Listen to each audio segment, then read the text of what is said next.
Hi, Lewis here. Welcome to Crafting Therapy. Today I am doing a Raven Vintage Design Team project. This is part 1. We're going to make a 6x6 journal, and then in part 2 we're going to create a box with an easel card on top with a drawer to put our little journal in to give as a gift. This is a guided journal, so I have journal prompts that you can download on my Ko-Fi site. Don't forget to check out all the design team members from Raven Vintage CA. I will show them to you in just a minute. We are having so much fun with these beautiful kits on Kathy Raven Vintage on her Etsy shop. So this is the Bonnie kit that I'm using, and you are going to fall in love with this kit. So there are going to be several parts to this, but this is what we're making today. Let's get started. This is part 1, and in this part I'm going to show you the kit, and I'm going to explain the journal that we're going to put together. In part 2, we're going to build a gift box with a drawer to house the journal to give as a gift. And the type of journal that we're going to make today for the Raven Vintage Design Team project is a guided journal. So this is not one that I've ever done before, or as far as making one before. But I put together several prompts. I think there's 60 here that can be added to every page to encourage whomever you make the journal for to write about something specific. And then I'm going to cut mine up and put them in a little gift bag and put them in the box with the journal. So it's going to be a fun project, and I had to break it down into pieces. Kathy Snively is our coordinator, and she has put a design team together to share these beautiful kits that she has on her Etsy shop that are available to you to purchase. And I'm going to show you one today that we're going to be using. And this is the team. This is Teresa of Ventique Chic, and then Ricki Tikki Tavi, and then myself. And we each are all linked in the comments and description below, not the comments, but the description below. And so I invite you to go and check them all out. Teresa is mainly on Instagram, but you can find the rest of us on Instagram and YouTube. So this kit is called the Bonnie kit, and the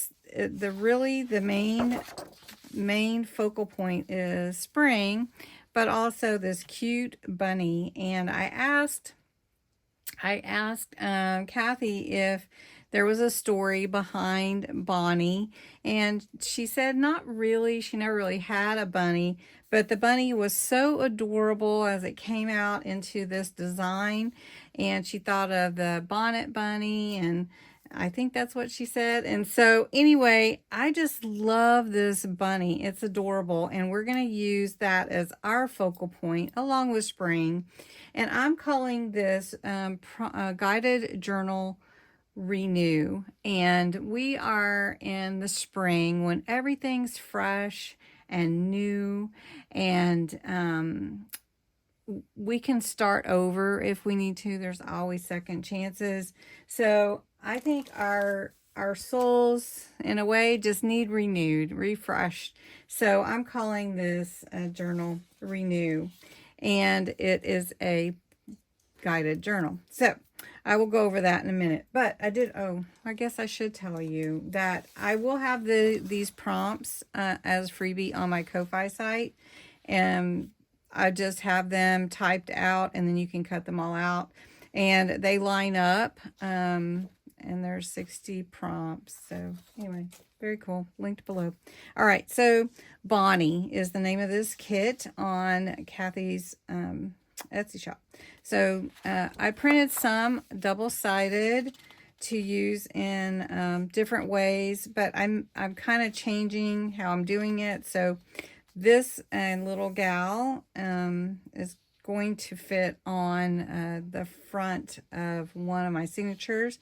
This journal is going to be about a 6x6 or 5.5 by 5.5 journal, so it can fit in the drawer. So we're going to cut down these pages, but I wanted to show them to you intact before. So she's got several journaling pages, which is what made me think about using this as a guided journal. Help us think about things, catch our thoughts on paper and everything. So really cool. The journal has some pockets, lots of pockets, ephemera, really fun circle tags or circle ephemera, stamps, postcards, some words, and then some beautiful background pages, more pockets, pretty fun to use. Background pages, some tags. Look how cute. Then these are beautiful. These would be great focal points for your page. And then trim. And the lace look is so pretty. And these journaling cards are gorgeous. And this one is really pretty too. I haven't decided. Maybe I might. I don't know. So lots of beautiful artwork here. And I think that you will love it. So there are some envelopes and some tabs that you can use also. So we're going to have fun with it. Now that's not all the kit. I have captured some of the kit in my signatures that I've already pulled apart. So let me show you. We're going to have 2 signatures in our, I'm going to call it a 6x6 journal. And this is going to be the center. And then I printed several of these journaling type pages on regular paper. I didn't want the journal to be too thick, mainly because it's going to fit inside a drawer and we're going to make. So I just wanted to make sure I had those. And then on the front, again, this little Bonnie bunny, so cute. So it'll fold like that. But I'm going to trim it down because it needs to be a little less than 6x6, so about 5.5 by 5.5. And then we've got again this cute bunny and some more journaling pages, and they're pretty much I just printed several that I had, and then this page also, which is going to be the front of a page, and I'll put that little girl picture on there. So I'm going to cut these down, and they will be 5.5, and then whenever you fold it, it will be 5.5. So this is 11. So I'm not going to actually trim these sides. We're going to make that work in our journal. Then we're going to put the journal together. So I've cut all my papers. They're not as perfect as I'd like, but that's okay. So I've got my signatures ready. I'm doing 2 signatures. I have cut a 6x6 chipboard for the front and the back, and then a 1x6 inch for the spine. So we're going to put this together using this beautiful fabric for the outside. And then I'm going to put a bunny and some flowers, Bonnie the bunny, and the Renew tag on it and see how it looks. So anyway, this is what we're going to do. We're going to really make this slim because we don't want a lot of extra fabric. So the way that it's going to lay out is like this. I'm going to line it up, and then using a skewer is giving me my like 1/8 of an inch or so spacing, so I can keep using that to get my spacing. So what I'm going to do is trim this fabric about 1 inch is all I really want for the cover. So I'm going to trim starting about right here and then about right here. This is beautiful fabric, by the way. This is something that was given to me. I was gifted a lot of fabric actually, And I really wanted a special project for this, so this is perfect. So let me get this cut and we'll put this journal cover together. So just checking my cutting. This is where I'm going to lay my front cover. And I did decide to use a piece of the chipboard that I had left to smooth it out pretty well, because I don't really want any bumps on my cover. And this white fabric, sometimes you can see through that, so I don't really want that to show through. So I'm just spreading the glue as good as I can with this. You can use a credit card that you were throwing away, or a gift card that you no longer use. So I just want to make sure I get a good amount of the adhesive on here and spread well, and not get it all over my hands this time. All right, so we're gonna lay this right here and get it as even as we can, and then I'm just going to press it into place. We're going to do the same thing with the spine. So I'm going to lay my skewer here. This is just a little skewer in a package from Dollar Tree. You can get them just about anywhere, and I'm dribbling glue everywhere. So I'm going to get it on my hands anyway. All right, so we're going to spread this, and we're going to lay the spine right next to here. And make sure we have it in place. Okay. Then we're going to lay our skewer next to that and do the same thing with the back. The next step is to cut the corners off of the fabric, just like that, on all 4 corners, very close to the corner, but you don't need that extra. After you've done that, you're going to snip where the spine is up to where it will turn up like this to be glued down. So I'm just going to do that, and we're going to just check. And look how pretty that is. Oh my goodness, that's just gorgeous. Okay, so then glue this down right here. You're going to glue your front flap. I'm not as concerned about the glue on the flap, because it's going to be covered up with some more paper from the kit on the inside. So we're just going to press that into place. And you can do the top, bottom, or the sides first. I usually do top and bottom. I don't know why I did the side first, but it doesn't really matter. So just pressing that into place, covering my fingers with glue again. And then we're going to do the same thing here. So you can do the spine as well. I mean, it's separate, so it doesn't really matter so much. And we made our own hinge right here, just to allow for that extra room. And then I just want to make sure that I get this up high enough. Now this closure we're going to do for this journal is going to be a ribbon closure that we're going to put into place before we cover the inside. And so we're going to do that. And I'm wondering, should we make a tassel? Give me your thoughts. If we do, we're going to need to do that before we cover the inside as well.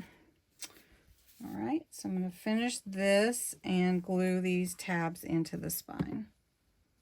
Another thing, I think we're going to do a bookmark, bead bookmark tassel like I did for my my So Lovely Altered Book Journal. I think that's what we'll do with this one. Then we don't have to add too much more to this. So I've got another piece of the fabric. I'm going to put that on the inside and cover the spine on the inside, because I want to make sure that we don't see any cardboard anywhere. So we're going to glue this down And it will be behind the signature, so if you didn't mind that, that's fine. But I do want to make sure that I'm covering everything so that we don't see cardboard anyways. Okay, so let's make sure we're getting this glued down. And I cannot avoid glue on my fingers. Okay, so this is going to be great. It's going to be so beautiful. You're going to be surprised.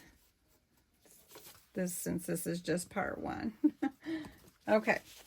All right. So what we do want to do is we're going to add the ribbon closure, and then we're going to cover the insides. And I think we're going to mat and layer. So that'll be two sheets to help cover the inside. All right, for the ribbon closure, I decided to use this pretty satin ribbon. I want to give it plenty. I can always trim it down. So I'm just laying it here in the middle. And we'll just glue it down. So I start in the spine. And I will tell you that when you have a ribbon closure like this, sometimes it is hard to sew or punch your holes through. So I may use my crocodile this time. I don't always. I usually use my awl, but I may use it this time because it will make it easier to punch the hole through all the layers. All right. And then I don't think we'll have any problems seeing it with the signatures in place as far as not covered up since I put this down first. I think we'll be good. All right, so that will be our closure. And then I've got these two. I matte and layered these beautiful pictures from the kit onto this gorgeous blue, kind of a turquoise blue, and that is coordinating with the kit's colors. So we're gonna do our best to coordinate with everything. And I may put some book corners on here too. I think that would be really pretty. I'm not going to put a title plate, but I am going to put renew on here on the front. I just haven't decided exactly how I want to do it yet. Okay, let's make sure that's on there. I may just glue the title plate on. We'll see. Okay, so to put on metal book corners, let me get those and we'll do that. All right, the way that I do metal book corners, I open them up a little bit. I make sure that they fit over the corner of my journal. Make sure that if there's any inside paper that it fits as well. And then I just do put a little glue. It's not a requirement because of course you're pinching and crimping that into place, but you want to make sure that it's secure. So that's what I do. I just do that and crimp it in, and it usually, I've never had one come off actually. Never. So I think it must hold pretty good. All right, so we're going to do that on all four. All right, so all four corners have the metal book corners. It looks so nice. So we're going to work on the cover, and I'm going to open this up like this. And what I did was cut one of the little Bonnie bunnies out, and I covered it with translucent distressed crackle paste. So I'm trying to show you how cute this little bunny is. Not only did the translucent crackle paste crackle, which I hope you can see it. Since it's translucent, it's a little hard to see, but I wanted to make it look a little old. And so the crackle is there, but it also gave this cardstock a lot of stability.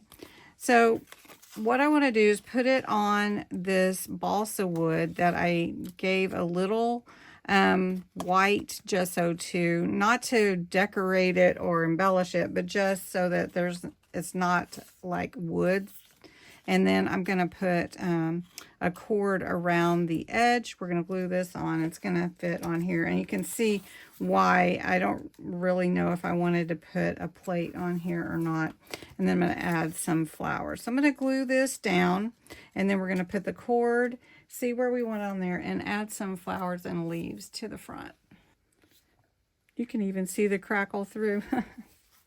All right, I'm going to put a good dose of glue on this bunny, even if it seeps out around the edge of the balsa wood. And the reason that I'm using balsa wood is it's lightweight. You can cut it with scissors or a blade, and I wanted to try to get this bunny some dimension. You could also use like a foam board if you wanted to. I just find sometimes foam board is a challenge to cut. If you're doing like a little curves and stuff, I mean, just to cut it straight, yeah, it's fine. But sometimes it is a little challenge to get like rounded edges and everything. Now this is really cute. And so I've got this twine. It's more of a twine than a cord. It's white with a little bit of silver. So what I'm going to do is run around the edge of the bunny so that it's got a finished look. And then we will put it on the front of the journal. All right, so I have the trim all the way around. Got a little pom-pom here. I want to call it a cotton ball, but it's not really. I'm going to put a little hot glue on that just to make sure I get it on. And we're going to just pop that on his little tail. How cute is that? Oh my gosh. Okay, so here's the cover. And I was trying to decide about putting a doily underneath. And I think I will, just to add to it. And then little bunny goes there. Let me tell you what I'm thinking. So I've got the doily down. I know kind of where I know where I want the bunny, but I'm gonna have to put these baby's breath underneath the bunny. So I'm gonna go ahead and glue them on. Do want the flower part to be movable, if that makes sense. So we're going to try that there. And our bunny's going to go like that. So then I need this other one like that. So I'm playing with this a little bit just to, let's see, before I commit totally. So I'll glue that down. Then I did have some just white flowers, which I think are really pretty. And we could put those all around. I like the white, but I like just the tint of the blue also.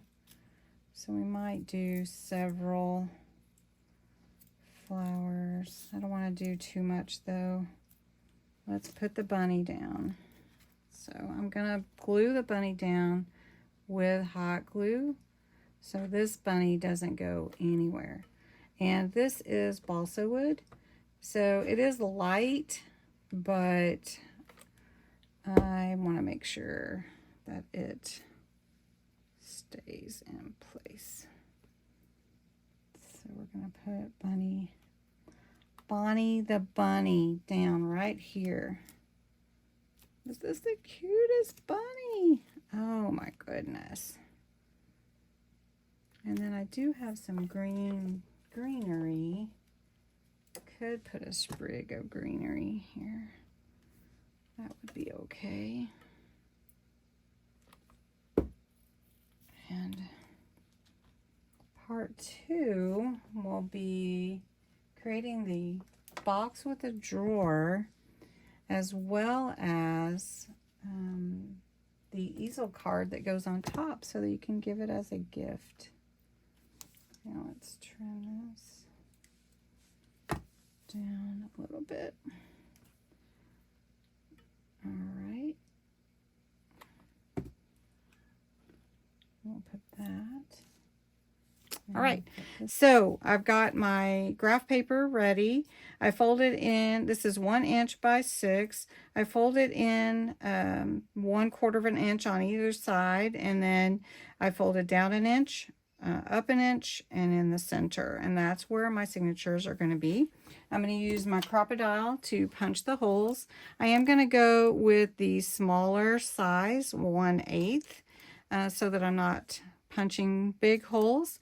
And then we're going to go ahead and sew in the signatures, because we'll mark them using this as well, this whole line process. So I'm going to go ahead and do all of that, and then we're going to sew them in. All right, all my holes are punched. I would put eyelets in here, but I don't have any, so we're going to go with it for this size. So this is going to be my first signature. I think I have this first paper. Yeah, is this the first one, or is this one? I don't think it matters, pretty much. Okay, so this is the center. I clipped my signature, which is 8 pages in this one, and I'm going to go down the center, and this is going to be my first one, so we're going to go in that center hole. You want your thread to be on the inside so you can tie it off, and that adds a really cool look as well. So usually what I do is I'll use a little piece of washi to be my third hand in this case, just to hold it in place while I'm sewing. And it usually does not stick to the paper because it is removable. So you can see here I've come out the center. Now we're going to go in the top, and to go in that top signature, we just feed it through here. This is a simple pamphlet stitch. It's really a very well used stitch for journaling. And then you line up your bottom hole and pull that through, you can see. And then we're going to come back through this center hole here, and we want to be on the other side of that that thread. So got to be able to see where I am. There we go. You can see that hole there. You're going to feed it in. You want it to be on the other side of that thread, so that can be a little bit loose while you're pulling, but then you want to make sure that everything is pulled tightly, and then you're going to cut this thread and use the other thread to tie a knot around that center thread. It's very easy, very simple, but it looks really nice, and I usually do 3 just to be on the safe side. Then you can trim these or leave them long, whichever way you like. So then this one is sewn in here, really cute, and that tassel will also help cover any blemishes or anything. So we're going to do the same thing with the back one, and I will do that off camera. All right, we've put the journal together. The pamphlet stitch has sewn in. We have 2 signatures, a beautiful cover, the closure, the metal book corners. Inside we have our 2 signatures, which we had room probably for 3, but this way it allows us to have room to embellish the pages a little bit. I'm going to put a picture here, probably from the kit, and then what I might do is add a few of the prompts, some lace to the pages, some washi maybe, some pockets, and then a few of the prompts, and then put the rest of them in that little glassine bag with the in the drawer with the kit. And then that way I can explain on a little note that this is a guided journal, and you know, to use it how they like, and they can put the prompts that they would like to add. But I'll put a few just to show them. So this is part 1. Part 2, we're going to put the box and the easel card together. Part 3, we'll embellish and have some fun with it. And, well, we'll see how it all comes together. But we will do the bead book mark tassel, and that will be fun to add to this as well. So anyway, I hope you enjoyed part 1, and come back next time. Don't forget to get your journal prompts on my Ko-Fi site. Thanks so much for watching.